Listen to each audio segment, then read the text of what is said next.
this is the webinar that keeps giving. Just keeps going and going. I was only going to do a few. I think this is the 6th birth webinar now. And it's progressed each time. And the emphasis, there were several emphases for this one. I was quite pleased that a lot of people were interested, because at the end of the last one there were 2 things happened that I wasn't expecting, and I found them quite powerful, and people commented on them in emails, not so much in the group but afterwards in emails. One, at the end, after we were born and it was coming to the end, I had this strong feeling of death, and I mentioned it at the time in the meditation, and people emailed me after and said yes, they also felt that. And what we did differently in that webinar was that we spent a lot of time changing from being dependent on the placenta for our oxygen and our nourishment, and we really spent time allowing the first breath to arrive, so then we're gaining our own oxygen ourselves, and then on the breast allowing the whole digestion to start, and then, well, the placenta stops working anyway when you come out, because the umbilical cord becomes cool and it stops the blood flowing through it. And I was not experiencing this experience of death, and I can only think that it was to do with saying goodbye to the placenta. Now, it may also just be that where there is birth, there is death, or where there is death, there is birth. We're dying from one environment. For the baby being born, we now look at it as being born, but the baby coming up to being born is actually looking at it, maybe looking at it as a death, because the environment, their whole world is coming to an end. So something in that transition brought about that quality, and I've run it through a few times myself, and when I do spend time swapping over, it does just bring in this whole quality of death. So we will be working with that, and we will be spending more time. Now, if it is the placenta, I want to spend more time with the placenta to honor that relationship with the placenta, and to properly say goodbye to the placenta. So we'll be going into the anatomy of that a bit, so just so people can see the environment that the placenta creates and the relationship with the placenta. Another thing that happened at the end, there was we did work, I think, with 6 or 7 activations through the birth process last time. And the last one we were working with was this grounding, when working with suckling and it connecting to the digestion, and it's also grounding. And we were just coming to the end of that, and it dropped deeper. It dropped from the abdomen into the pelvic floor, and there was an initiation of the pelvic floor and sexual energies, very strong through the spine and brain. And because it had already been a long meditation, I didn't sit into that for too long, but we will be spending more time with that last initiation in this webinar. And also in the last webinars, I've been including the arms, legs, hands and feet. Now up until now, with the breath and with the different energy systems we've mainly been working with the energy points through the torso, through the face, through the cranium, through the neck. And it just seemed a lot to also add in the arms and legs, but it just started in one webinar. Everybody dropped into the legs and this earth energy come. So I've included those in the other webinars. So we're going to include the arms, legs, hands and feet in this webinar, and that brings a whole new dynamic to it. It makes it more potent, it makes it more real. It really adds to, there's a shortening and widening on the in-breath and a lengthening and narrowing on the out-breath with holographic breathing. It adds a new dimension to that. It adds a new dimension to working with the diaphragm. And the other thing that came through to work with was when you work with the hands and feet, the palms of the hands and the soles of the feet, they're a bit like, they relate to the diaphragms in holographic breathing.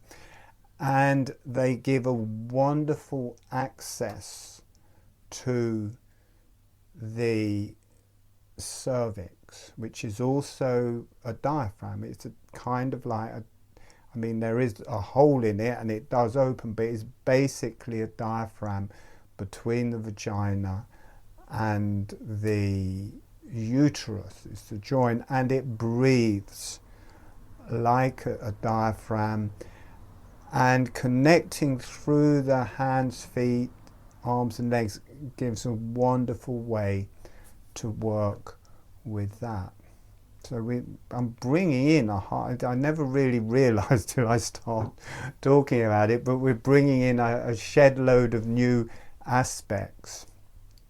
And also I wanted to add in the different energy systems we work with in holographic breathing: the fire energy circuit, the blue energy circuit, the deep earth circuit, the lung circuit. All these different circuits we work with, they have energy points through the whole body, but also, they're all in the pelvis. So we will be spending time with those. So in a way, it's almost a whole new webinar today with all the different things we're going to add.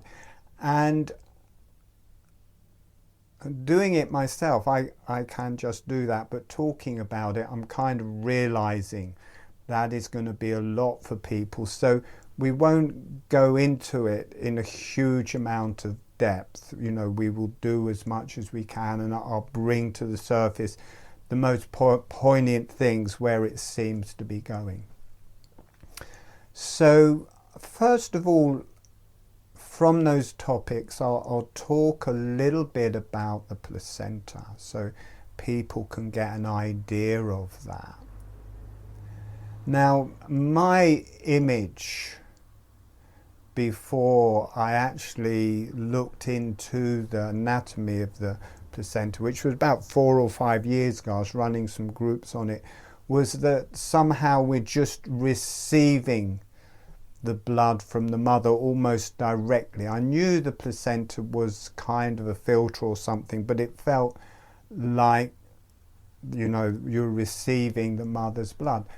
But what is actually happening is that it's the baby's heart that is pumping the blood to the placenta, through the placenta, and back to the baby's heart. So the placenta is part of the baby and part of the baby's circulation, in this case your circulation. And there is part of the placenta, or the wall of the uterus, that is the mother's part of that placenta, but the placenta that breaks away at the end, that is all governed and part of the baby.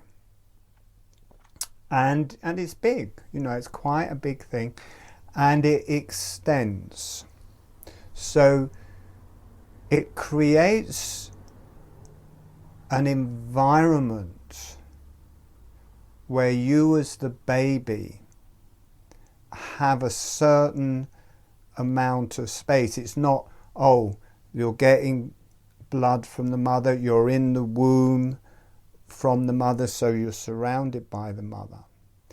In a way, you've got an interface. The placenta makes an interface in that you have the placenta, and then the bag that you're in is an extension of the placenta, and that comes all around you. So that whole bubble is fed from your heart. So that is part of you. But in a way, that is going to detach at the end. You know, the bag will break, the placenta will come unattached at some point. It isn't going to be part of the end product, but it gives a space that becomes a bit like your aura.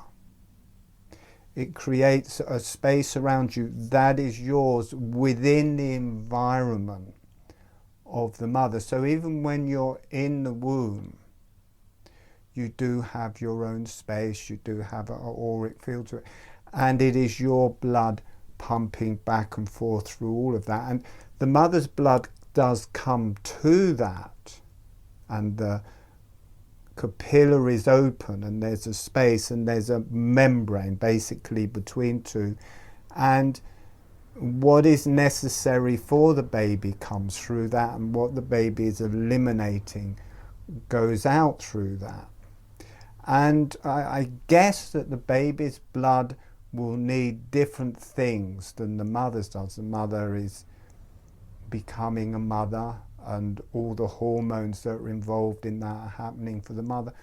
And the baby is forming, it's creating this huge amount of stem cells. There's all of this activity. So I guess it's bringing in particular parts of the blood for that, and then creating the hormones and all the different things in its brain. So the baby's blood supply, my guess, is going to be of a different type and feel to the mother's. And I'm just kind of making it clear, it gives you this space. So it's not just you and the mother, it's you, an interface, and the mother. And the placenta, or the blood coming through the placenta and to you, it's doing the job of eating. You don't have to eat. It's doing the job of breathing. The lungs are collapsed. The capillaries are fine in the lungs. It's not open like when we're breathing air.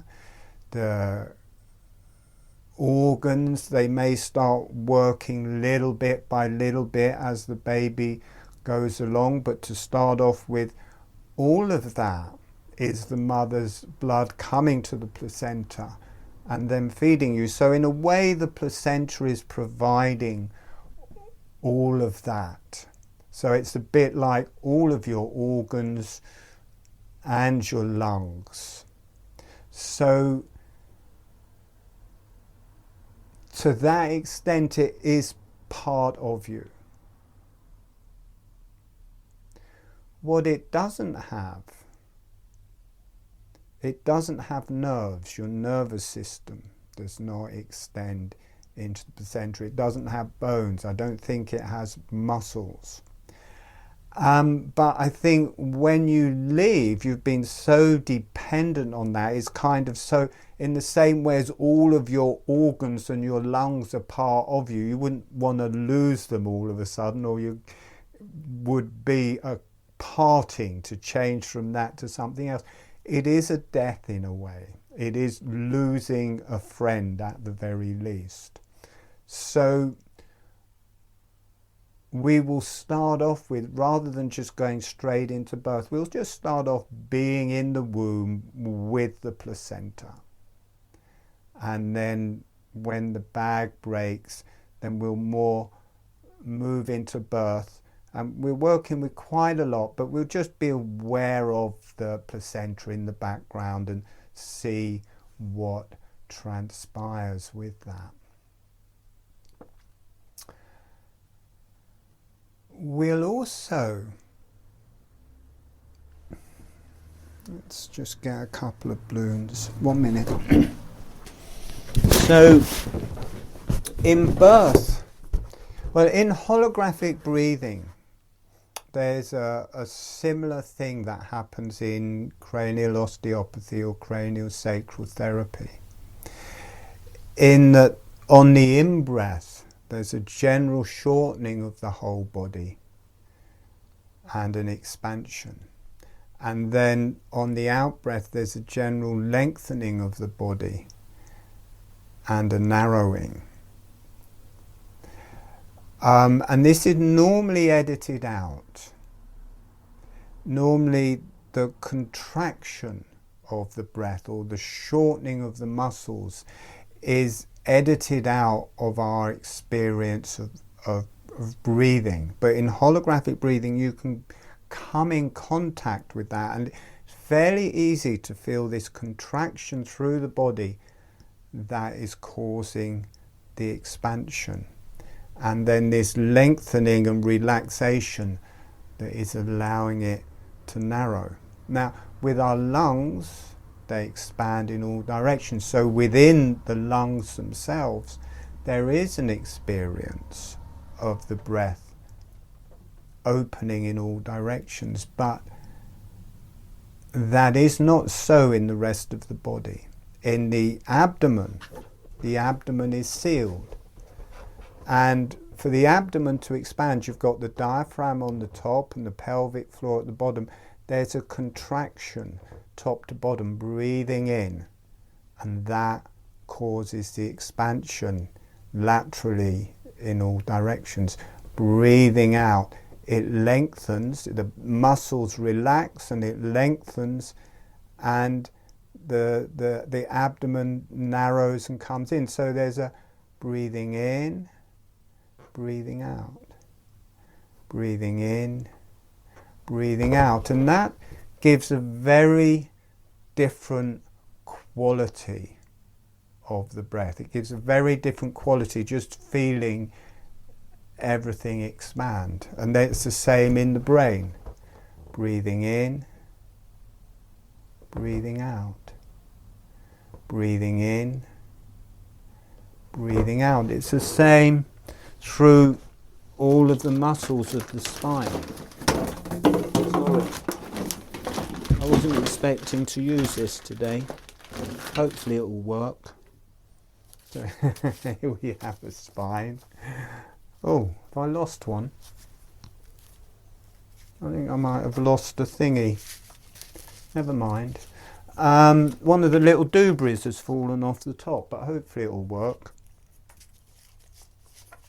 So with the spine, all the muscles of the breath and down the whole spine and through the small of the back into the pelvis, they're all shortening on the in-breath, lengthening on the out-breath, and the dynamics of all the muscles in the chest and the intercostal muscles shortening to lift the ribs. What happens in the spine is that the spine shortens on the in-breath. Breathing in. I'm not sure. See this little red bit at the top, it will move away. Breathing in, breathing out. Breathing in. A very hydraulic motion. Breathing out. So breathing in, everything is shortening and widening. Breathing out, everything is narrowing and lengthening. Breathing in, breathing out. And this becomes very apparent in birth because the uterus is the same. The uterus is the same as that. It's contracting, you get the contractions, and the baby isn't going to change volume. So as it contracts, there's a certain amount of expansion to the sides. So within the womb, breathing in, or contraction, which is the same as an in-breath. The contraction is an in-breath, but there's an expansion to the sides. Then between contractions, there's a lengthening and narrowing. Contraction, between contractions, and within that you've got the mother's diaphragm coming down into the space and at the top of the uterus. So you get contraction, but also the mother's diaphragm breathing in, breathing out, breathing in, breathing out, breathing in, breathing out. And between the contractions, still breathing in, breathing out, breathing in, breathing out. So the mother's breath are like lots of minor contractions and relaxations, and that is what we will be working with to birth ourselves. And for the people who haven't been here before, I'm just checking that everyone's here now. For people who haven't been here before, the way we drop into birth is that we drop in ourselves into our pelvis, and when we get inside our pelvis, there's this feeling of birth. Suddenly there's an experience of being born, but also we are the mother giving birth. So it produces this whole dynamic where you're no longer kind of a victim of birth. You're no longer being born by another or giving birth to another. You are giving birth to yourself. So all of the karma from the mother's side and the baby's side can start playing backwards and forwards within yourself.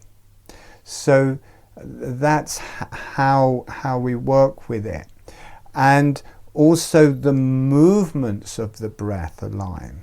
With the cranium, it expands to the sides on the in-breath, it contracts medially. So there's this movement of the cranium. Within the pelvis expands to the sides on the in-breath and narrows on the out-breath.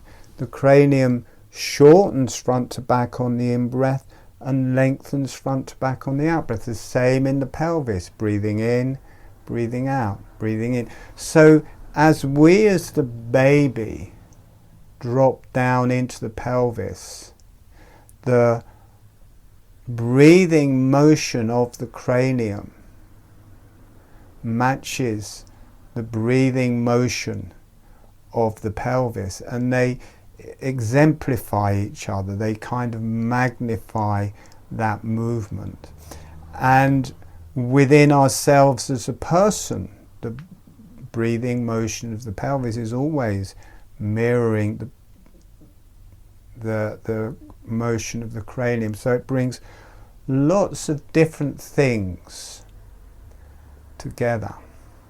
I was expecting to explain so much, and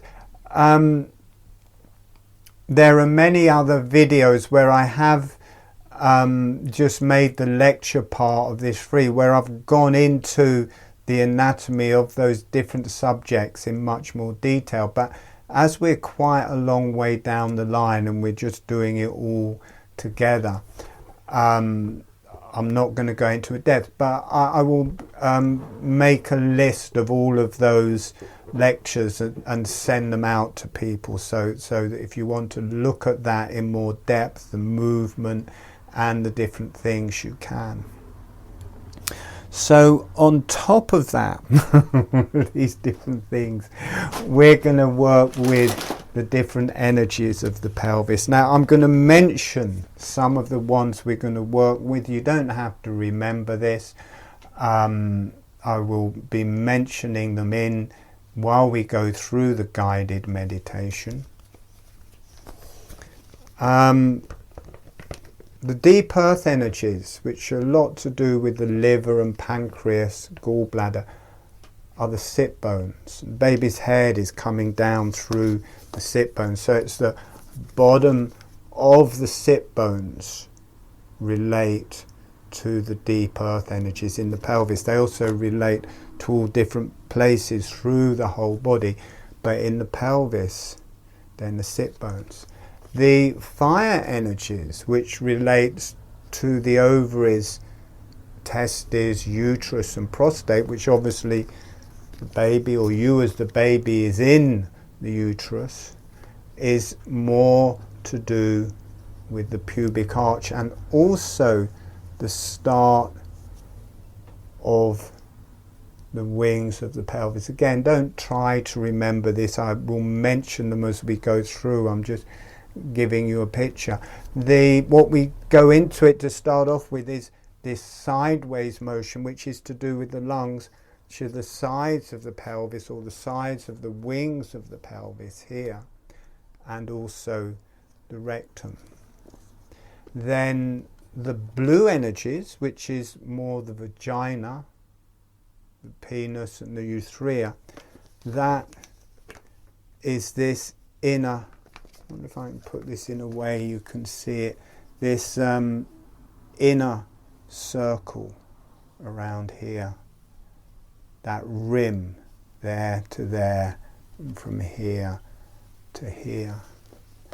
The clitoris and the erectile tissue of the penis, this is the yellow energies, another circuit we work with. We will be including that as we go through it. And the vulva and the head of the penis, this is much more to do with the higher energies. Now, I don't really feel to do a lot of talking today. A lot of it we will just do in the meditations. We may do an extra meditation. I'm not sure, but we'll just have to see how it goes. I'm not being pulled to do a lot of explanation, and we'll go in however it goes. I just want to mention a couple of the activations we'll do. Now the cervix, if I'm going to have to sink down a bit to be the baby, you've got the cervix here, and you start getting the kind of breathing of the mother and the contractions, breathing in, breathing out, breathing in, breathing out. They're causing if you think of the cervix as a diaphragm, with that you start breathing in, breathing out, breathing in, breathing out. It gradually gets further till it's kind of flattened across here, and breathing in, breathing out, breathing in, breathing out, breathing in, breathing out, until it gets to this point. And that is the intersection between the first and second phases of birth. The first phase is just the uterus pulling the cervix down around the baby's head. You're not pressing at that stage. It's because the baby's head isn't into the vulva yet. It's just like it's a bit like you're pulling this polar neck sweater down around the baby's head. And when it gets to here, the pressure is then inward, so it can't actually slide back up again. And at that point, it's not going to slide back up. And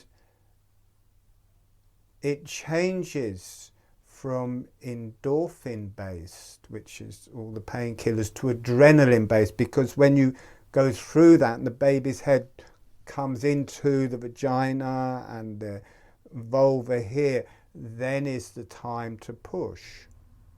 But at this point, the contractions stop.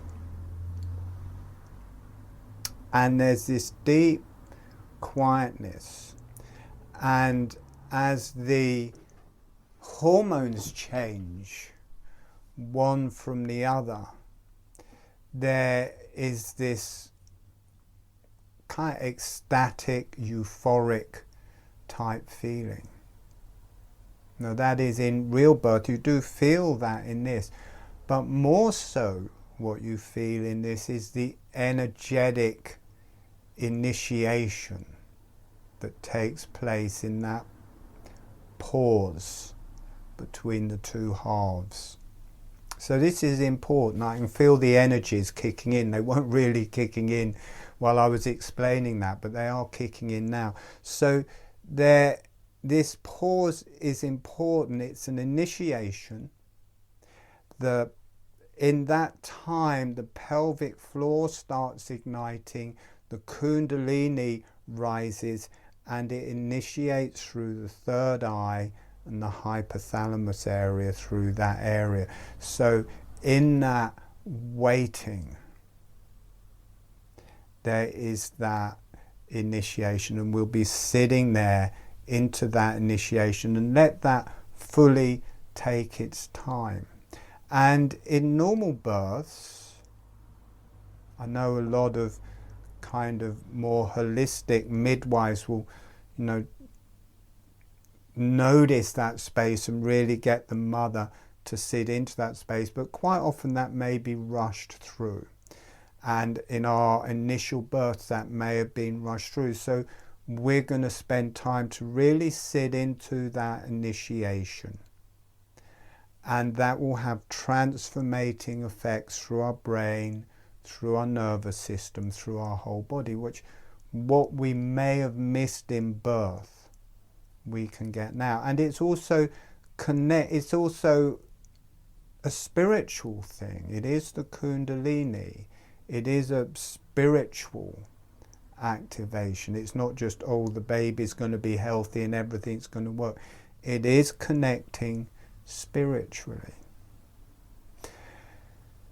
The second one, and now I don't know if this is one in birth, but there's so first you get born through the cervix, and then the vagina, you're coming through the vagina, and you've got the vulva here. Then you're becoming born through the vulva. And for me, there's a similar thing.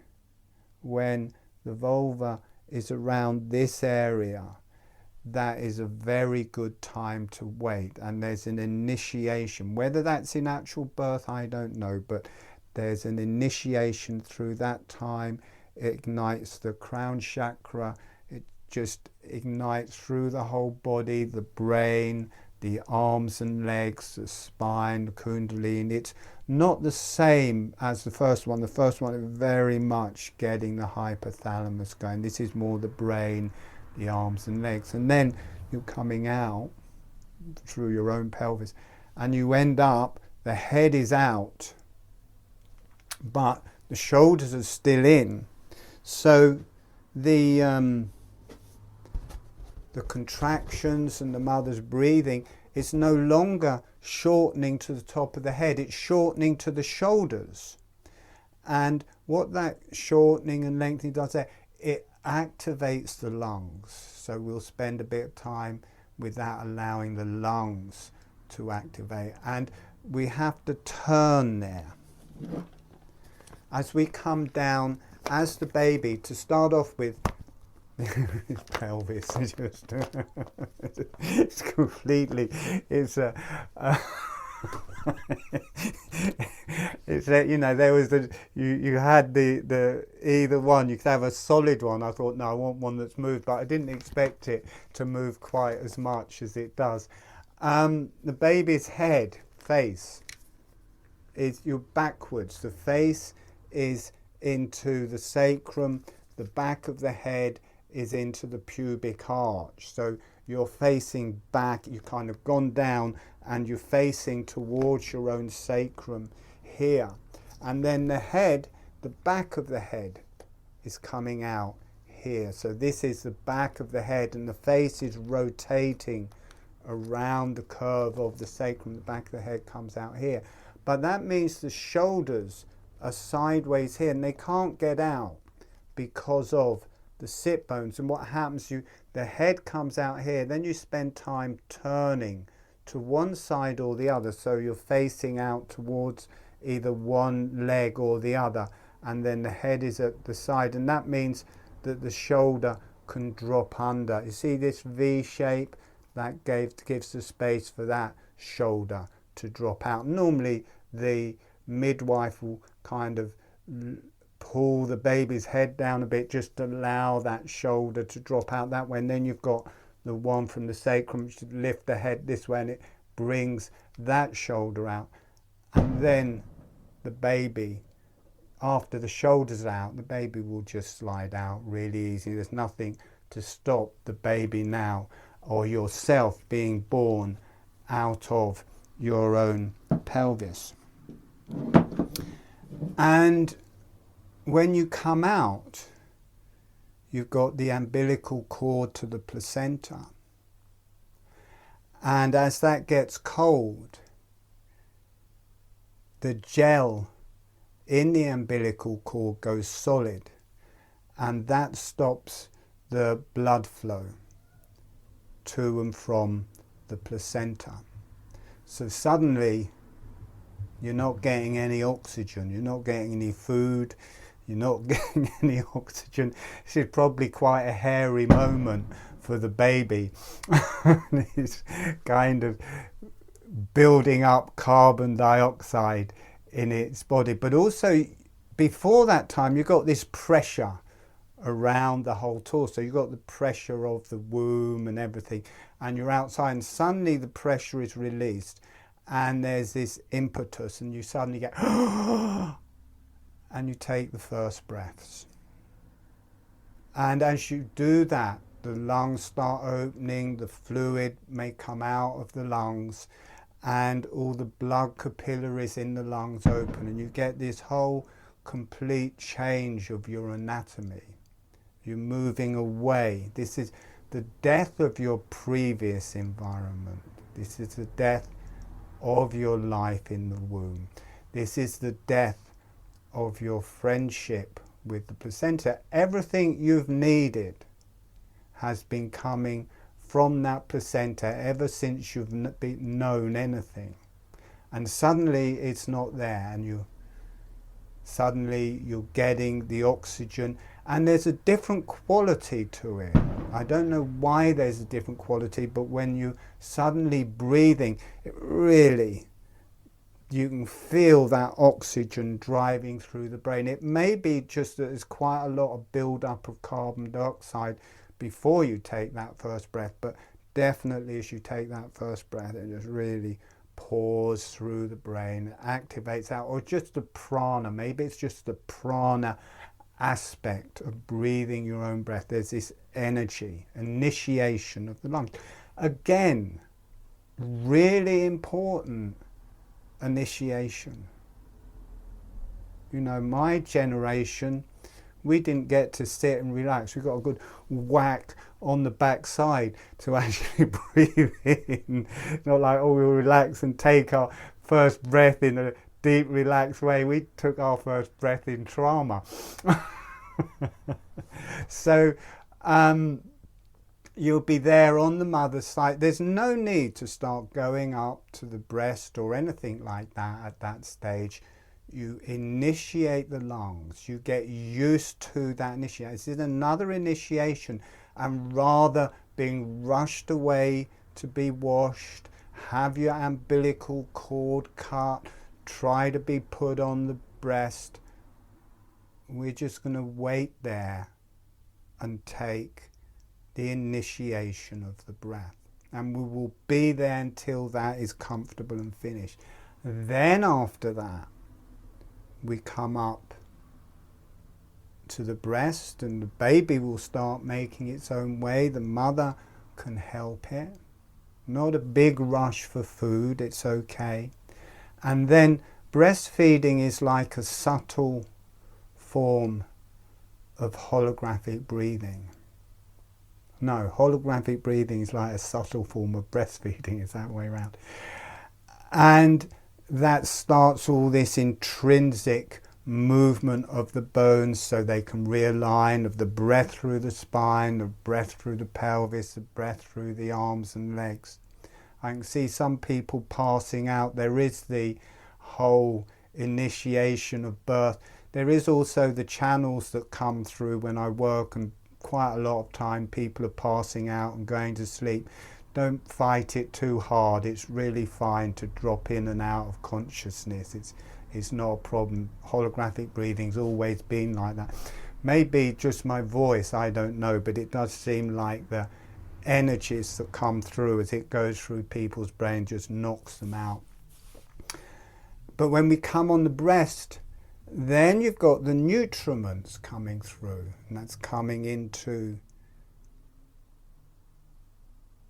the esophagus, and we're breathing with holographic breathing. You feel this energy milk coming down into the stomach, down into the digestive tract. This is an initiation of the gut, of the digestion, of the organs, of your grounding. And again, if you're phasing in and out this time, just let it happen. It's a change of the brain. Just let the energy go through your brain and allow that. And as the abdomen initiates, that also automatically initiates the brain. And it's another death. We're moving from the placenta, our friend the placenta giving us all our nourishment. Suddenly we're getting it from the mother's breast. So this friend we've had and this connection and this thing that has kept us alive and fed us and breathed us for 9 months, we're saying goodbye. So there is new life. There are these activations. But in every activation there is a death of the old. So we're going to take that into account. And we come to our own breast in that. And then what there was at that stage in the last one, that initiates the abdomen.